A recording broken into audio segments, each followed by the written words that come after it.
this is Digraj Singh Rajput. Welcome to Social School.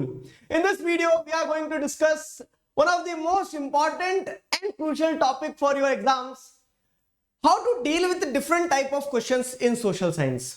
Social science के paper में in fact आप किसी भी थ्योरी सब्जेक्ट की जब बात करोगे तो एग्जाम में भिन्न भिन्न प्रकार के सवाल आते हैं और इन तरह तरह के सवालों को देखकर आपके जो सवाल आते हैं जो कमेंट्स मेल्स में मिलते हैं कि sir how to deal with these type of questions. कोई कहता है कि एमसीक्यू को सॉल्व करने की कोई टेक्निक है क्या?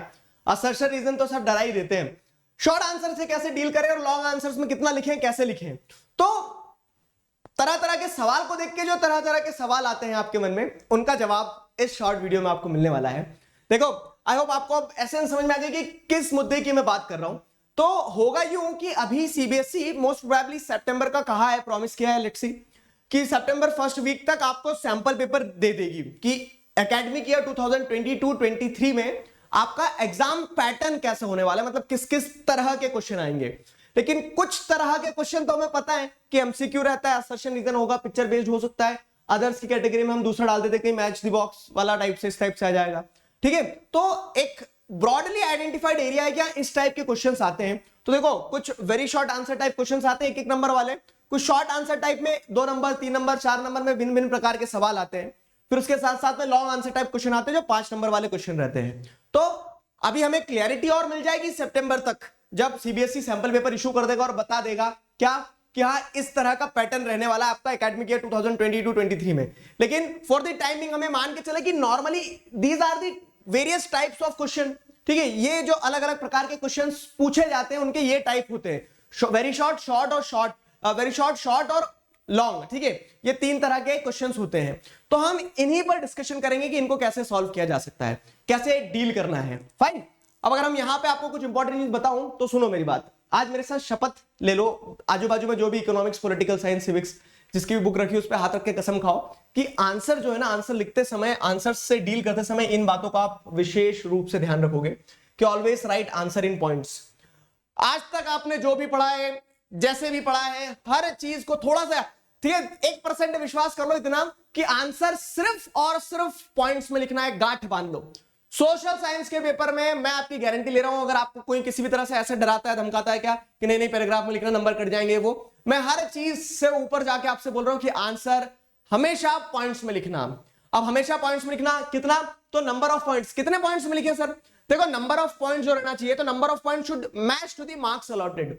3 नंबर का क्वेश्चन है, शॉर्ट आंसर टाइप, 3 पॉइंट लिखना है मिनिमम। अब क्या होता है कि कोई क्वेश्चन ऐसा है जिसके 4 पॉइंट आ रहे हैं, तो ऐसा नहीं कि 3 लिख के बस मना कर देना कि नहीं 3 ही लिखेंगे। तो आंसर कंप्लीट करो, मतलब वो क्वेश्चन की जो रिक्वायरमेंट है वो पूरी करो। और क्वेश्चन की रिक्वायरमेंट अगर 3 नंबर का क्वेश्चन है, 4 पॉइंट में क्वेश्चन की रिक्वायरमेंट पूरी हो रही तो 4 पॉइंट लिखो, मनाही नहीं है उस चीज की। लेकिन आंसर हमेशा पॉइंट्स में लिखना और मिनिमम उतने पॉइंट लिखना जितने पॉइंट जो जितने मार्क्स क्वेश्चन मतलब कैरी करके चल रहा है अपने साथ। 4 नंबर का क्वेश्चन है, 4 पॉइंट आपके मिनिमम जाएंगे। ठीक है, ये 2 चीजों की गांठ बांध लेना, एकदम गठना लगा लेना कि हाँ आंसर हम हमेशा पॉइंट्स में लिखेंगे और जितने मार्क्स का होगा उस हिसाब से लिखेंगे। ठीक है, this will help you a lot कि आपका आंसर कितना बड़ा होना चाहिए, कैसा होना चाहिए। वो जो एक दिमाग में समस्या आती है, उस समस्या का समाधान है कि आंसर पॉइंट में लिखो और जितने नंबर का क्वेश्चन है उतने पॉइंट्स तो मिनिमम दो। साथ ही साथ क्या, presentation matters a lot. Presentation matters, इस चीज पे हम बहुत बार डिस्कशन कर चुके हैं, एक बार फिर शॉर्ट में बता रहा हूं बच्चों, क्या कि आप किस तरह से प्रेजेंट कर रहे हैं आंसर को और क्या लिख रहे हैं, 2 अलग अलग चीजें हो जाती है। हो सकता है आपने लिखा 19-20 हो, लेकिन आपने बहुत अच्छी तरह से सुंदर राइटिंग में प्रॉपर कीवर्ड्स को अंडरलाइन करते हुए और साफ सफाई से लिखा है। ठीक है, तो वो क्या रहेगा, वो प्रेजेंटेशन जो होगा आपके वो 19-20 को नेग्लेक्ट कर देगा और आपको पूरे नंबर दिलवा देगा। समझ में आ गया? तो अगर थोड़ा बहुत कम ज्यादा भी आंसर, तो प्रेजेंटेशन से काम चलता है। ठीक है, it really matters a lot.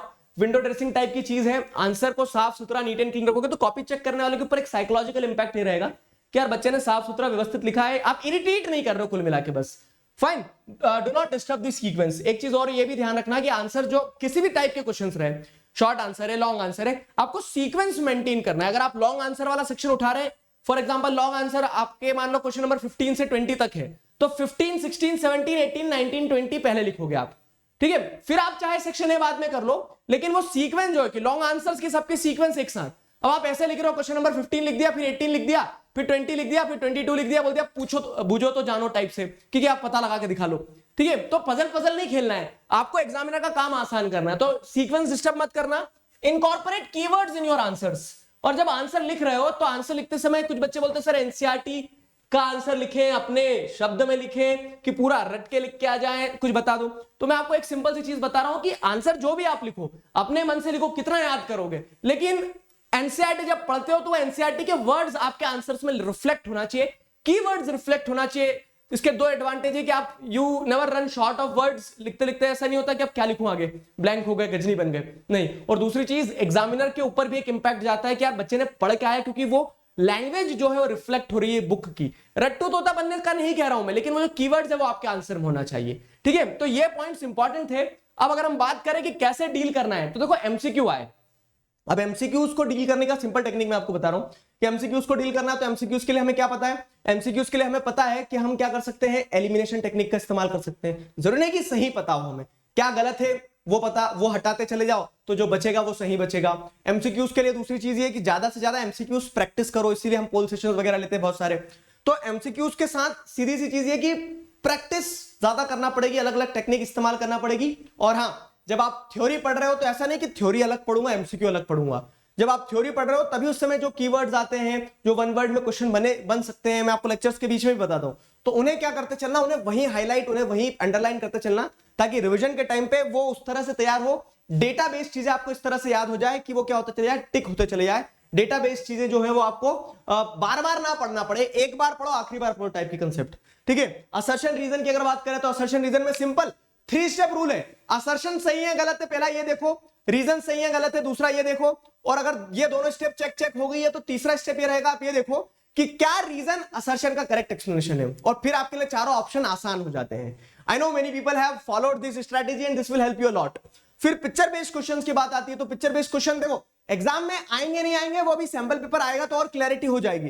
लेकिन मान लो पिक्चर बेस्ड क्वेश्चन आ रहे हैं तो क्या है कि जब आप चैप्टर पढ़ रहे हैं तो जिस पैराग्राफ के पास वो पिक्चर है उस पैराग्राफ से जुड़ा हुआ उस पिक्चर का एसेंस रहता है, मीनिंग रहता है, उसे वहां से कनेक्ट करके चला करो। और वहीं से कनेक्ट करके चलते चलते क्या है कि मोस्ट प्रोबेबल क्वेश्चन क्या बन सकता है, वो पिक्चर जो है वो क्या मीनिंग लेकर चल रही है, उसका टाइटल क्या है। तो ये थोड़ी थोड़ी चीजें जो है इनको उसी समय ध्यान रख लो। ऑब्जेक्टिव टाइप या फिर वेरी शॉर्ट आंसर जो रहेंगे 1 मार्क्स वाले, तो वो ऐसे आया तो नंबर पूरा, नहीं आया तो नंबर पूरा गया, ठीक है। तो उस कारण से क्या है कि इनको बहुत प्रिसाइजली फैक्चुअल क्वेश्चंस रहते हैं, इनको उस तरह से डील करना है।